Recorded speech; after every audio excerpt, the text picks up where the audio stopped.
California is recognized for 4 minutes. Well, I thank the gentleman. As chairman of the Foreign Affairs Committee, let me make it abundantly clear here. The pipeline is going to be built. The question is whether it's going to be built west to Vancouver. And then we're going to see the product shipped to our economic competitors.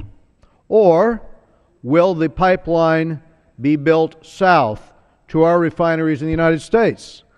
There's a second point. We've got the cleanest burning refineries in the world. That is not true in terms of our economic competitors.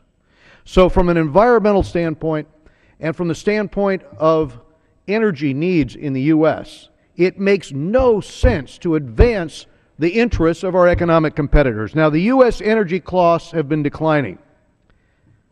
China's energy costs have been rising.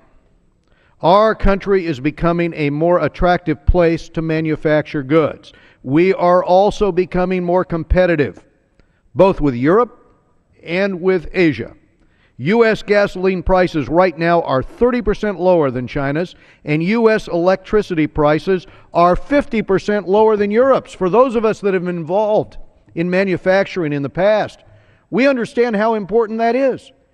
We want energy prices lower here in the United States than they are overseas, not the other way around.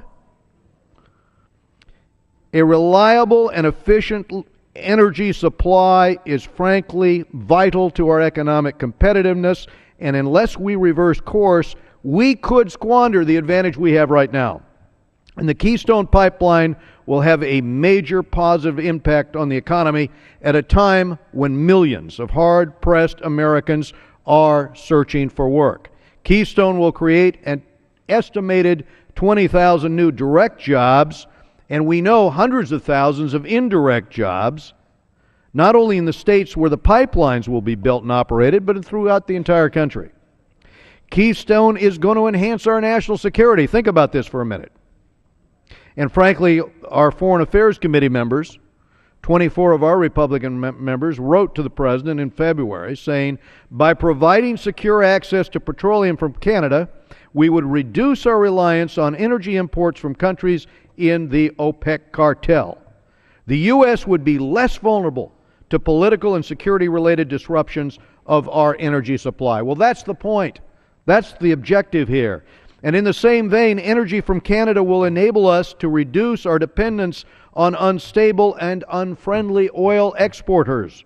For example, while the Venezuelan regime remains openly hostile to the U.S., the country's our fourth largest source of oil. By contrast, Canada has long been one of our closest allies.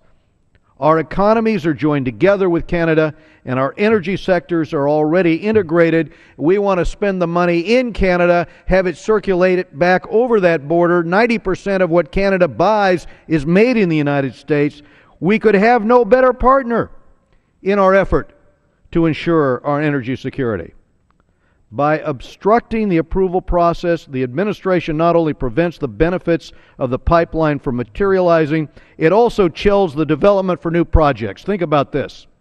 At present time, Canada and Mexico are major sources of American energy and offer enormous potential for the development of new oil and gas fields and greatly expanded cross-border energy trade. Yet if our existing federal bureaucracy is willing to impose excessive costs and continued delays on a project as sound as Keystone, what reasonable business will want to assume similar risks going forward? I tell you what will happen. That pipeline will be built instead to Vancouver, British Columbia, and instead of the imports coming in the United States.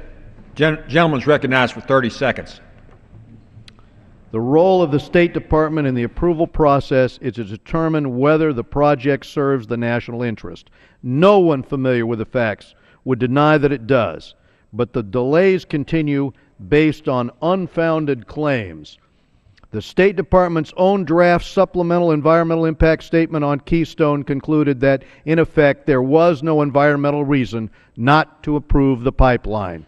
Yet still no action has been taken. It is time to stop this charade. All reasonable objections to the pipeline have been fully addressed. Please pass the legislation. Thank you.